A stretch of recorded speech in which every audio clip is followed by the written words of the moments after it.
반갑습니다. 항공사 전문 강사 강재민입니다. 그동안 잘 지내셨습니까? 저도 여러분과의 만남을 손꼽아 기다리고 있었습니다. 여러분들과 재미있는 역사 얘기를 나누는 이 시간이 저는 굉장히 행복하고 또 보람된 시간입니다. 그동안 여러분들의 많은 응원과 격려 덕분에 제가 여기까지 올 수 있었습니다. 앞으로도 많은 관심과 응원을 부탁드리면서 저도 초심을 잃지 않고 끝까지 최선을 다하도록 하겠습니다. 오늘은 드디어 24번째 강의 시간이 되었는데요. 오늘 강의 중에 바로 신라 상옥토군의 주역이라고 쓰는 화랑도에 대해서 잠깐 살펴보도록 하겠습니다. 너무나도 유명해서 여러분들도 그 이름을 한 번쯤은 다 들어보실 텐데요. 이 화랑도에 대해서 우리가 잘 몰랐던 이야기들 한번 저와 함께 오늘 살펴보도록 하겠습니다. 먼저 이 화랑도는 신라시대 때 진흥왕이 만들었던 일종의 청소년 수련단체라고 할 수 있습니다. 그리고 이 화랑제도의 시초가 원화제도에서 비롯됩니다. 그럼 원화가 뭐냐면 남무와 준정의 미인을 뽑아서 물이 300명을 끌게 하거든요. 근데 남무를 따르는 사람이 더 많아져요. 그러니까 준정이 이를 질투했겠죠. 그래서 어느 하루날 이제 남무를 자기 집으로 불러서 술을 잔뜩 먹이게 됩니다. 남무가 술에 취해서 쓰러지게 되니까 준정이 이 남무를 강물에 빠뜨려서 죽여버리는 끔찍한 사건이 벌어지게 되는 것이죠. 이 사건이 발각되면서 준정도 처형당하고 그리고 원화제도도 폐지되게 됩니다. 진흥왕은 이 원화제도를 폐지한 다음에 설치된 게 바로 오늘의 주인공 화랑이 되는 것이죠. 이 화랑은 무슨 뜻이냐면 꽃화자 또는 사내랑자거든요. 따라서 번역하자면 꽃사내, 꽃미남으로 번역할 수 있습니다. 그리고 화랑과 낭도가 합쳐진 말인데 한 명의 화랑이 700에서 1000명 정도의 이렇게 낭도들을 거느리게 되는 것이죠. 화랑은 진골만이 될 수 있었고 낭도는 진골 외에도 육두품, 오두품, 사두품, 평민까지 다양한 신분 계층들이 참여할 수 있다는 특징이 있습니다. 그리고 이 화랑제도는 골품제도의 문제점을 완화시키는 그러한 순기능도 했다는 걸 알 수 있는 것이죠. 그리고 이 화랑도를 관리 감독하는 중앙의 고위관료서 화주라는 이런 관직도 있었습니다. 그리고 이 화랑도의 비용은 원칙적으로 무료예요. 화랑을 배출한 진골 가문에서 많은 비용을 또 부담하기로 했었고 또 국가에서도 일정한 부분 이제 비용을 대줬기 때문에 비용은 원칙적으로 무료였다는 거 기억하시면 될 것 같습니다. 그리고 화랑도가 지켜야 될 유명한 5가지 계율이 있죠. 채소 고개라고 하는데 여러분들도 한 번쯤 이름을 들어보셨을 겁니다. 바로 진평왕 때 원광법사라고 하는 유명한 스님이 계셨는데 이 스님이 기상과 충한테 내려줬던 계율인데요. 이 계율은 화랑이라면 꼭 지켜야 될 5가지 계율입니다. 첫 번째가 사군이충, 두 번째가 사친이유, 세 번째가 교의신, 네 번째가 임전무태, 다섯 번째가 바로 살생유택이 되는 것입니다. 해석해보자면 사군이충은 충선으로서 나라를 섬기고 그 다음에 사친이유는 효도로서 부모를 섬기며 교의신은 믿음으로서 벗을 사귀며 네 번째 계율이 가장 중요하죠. 바로 임전무태, 싸움에 임해서는 결코 물러나지 말 것이며 다섯 번째 계율은 바로 살생유택으로서 살생은 갈아서 해라는 뜻입니다. 이 계율은 신라의 화랑은 무조건 지켜야 되는 것이었죠. 그리고 우리가 화랑에 대해서 약간의 편견을 가지고 있습니다. 무슨 말이냐면 이 화랑도는 청소년 수련단체로서 일종의 전사집단으로서 무술만 연마했다. 우리는 이런 편견을 가지고 있는데 그렇지는 않습니다. 이 평상시에는 이 화랑들이 명산대천을 떠돌아다니면서 심신도 단련하고 무술이라든지 체력 단련뿐만 아니라 학문, 그 다음에 춤, 예술, 무용 같은 다양한 학문을 다양하게 섭렵했던 그러한 전인교를 실시했던 그런 집단을 볼 수 있습니다. 그러다가 이제 나라의 위기가 닥치고 전쟁이 일어나게 되면 이 화랑들이 이제 출전해서 선봉이 돼서 나라를 위기에서 구하는 그런 천명 역할을 했다. 이렇게 볼 수 있겠습니다. 그리고 이 화랑 중에서 유명했던 화랑 두 분을 제가 소개를 할 텐데요. 첫 번째가 관창이고 두 번째가 사다함입니다. 화랑 관창은 일종의 화랑의 아이콘이죠. 가장 유명한 분입니다. 여러분 한국을 빛낸 100명의 위인들 그 노래 가사에도 나오는데요. 황산벌 전투의 영웅이죠.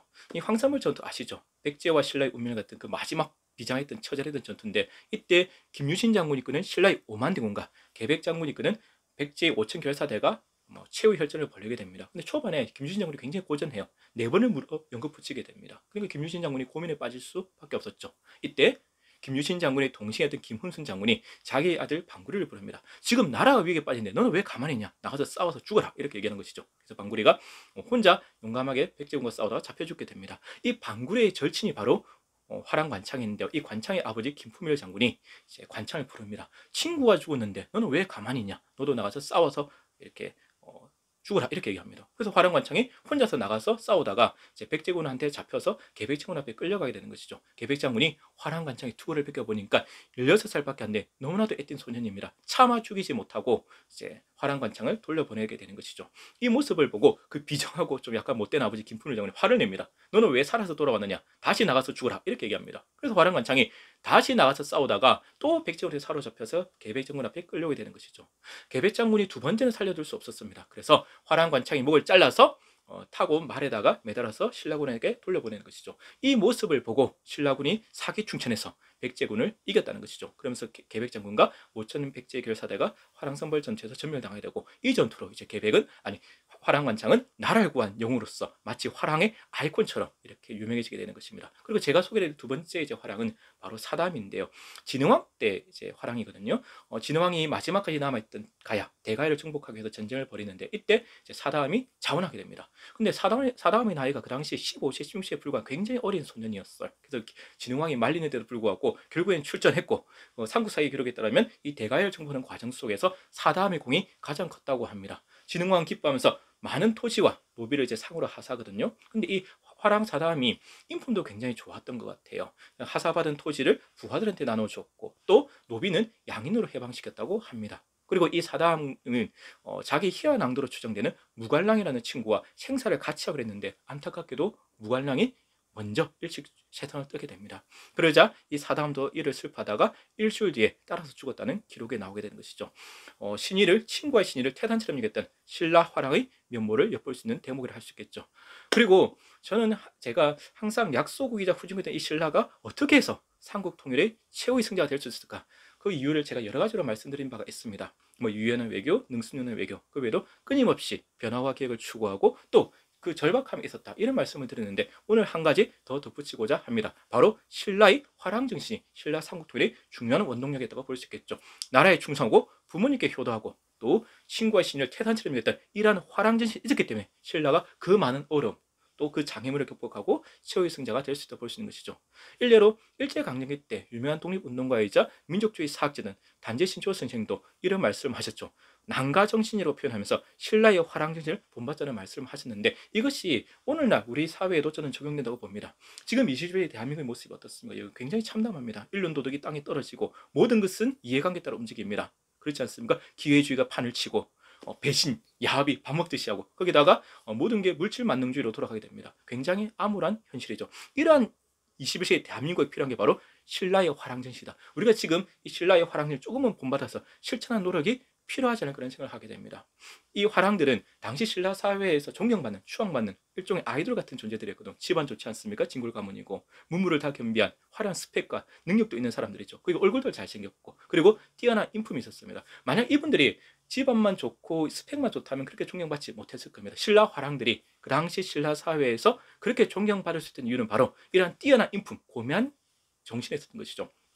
나라가 위기에 빠지면 먼저 솔선수범해서 목숨을 초기처럼 버렸고, 또 부모를 효도로서 섬겼고, 친구와의 신의를 태산처럼 여기는 정신, 거기다가 어려운 이웃도 돌볼 줄 알았습니다. 어려운 이웃이 있으면 자신의 사제를 들어서 돌볼 줄 아는 그러한 덕이 있었기 때문에 신라 사회의 존경을 받았고, 이러한 화랑을 배출한 진골 가문은 자신의 가문의 영광을 알았던 것이죠. 그리고 이러한 화랑을 거쳐야만 신라의 고위 관직까지 올라갈 수 있었던 것입니다. 지금도 우리 한국 사회를 보면 스카이캐슬이라는 말이 있지 않습니까? 능력 좋고 스펙 좋고 집안 좋고 아무 의미 없습니다. 그렇지 않습니까? 아무리 능력 좋고 집안 좋고 인물 좋으면 뭡니까? 인품이 없지 않습니까? 지금 우리나라 사회 지도층 인사들이 국민들의 신뢰를 받지 못하고 욕을 먹는 이유는 바로 능력 스펙은 좋지만 뭡니까? 인성이 안 돼서, 인품이 안 돼서 그렇거든요. 그래서 지금 더 필요한 것은 바로 뭐다? 이런 인품까지 두루 갖춘 그러한 화랑정신을 본받는 인재가 필요하다는 말씀을 드리고 싶습니다. 그래야만 앞으로 대한민국의 미래가 있지 않을까라는 생각을 하게 됩니다. 여러분들도 오늘 제와의 수업, 이 강의를 마치면서 한 분쯤은 신라의 화랑정신을 되새겨보면서 나는 어떻게 살아야 될지 한번 고민해보는 시간을 가져보셨으면 좋겠습니다. 오늘 강의는 여기서 마치도록 하겠습니다. 여러분, 제가 항상 여러분들께 드리는 말씀이 있죠. 여러분들의 응원과 격려가 제게는 가장 큰 힘이 된다는 사실입니다. 여러분들 앞으로도 많이 시청해 주시고 구독해 주시고 알려주시길 부탁드리겠습니다. 저도 끝까지 최선을 다하도록 하겠습니다. 여러분 항상 건강하시고 행복하십시오. 지금까지 한국사 전문 강사 강재민이었습니다. 감사합니다.